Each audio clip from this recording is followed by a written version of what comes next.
Sesiphephela lana ke ukukhuluma naThando Mahlangu. Ungasiyo Ntando, kepha Thando Mahlangu.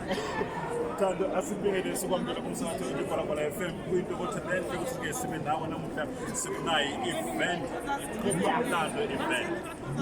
Kepha singakafiki lapho celebrate nayi inyanga yamasiko nemagugu esintu sethu. Sikhuluma ngaThando Mahlangu lokwadla umhlanganiso eMidrand Shopping Complex. Namhla la uku-celebrate Ntando ne-achievement yakhe.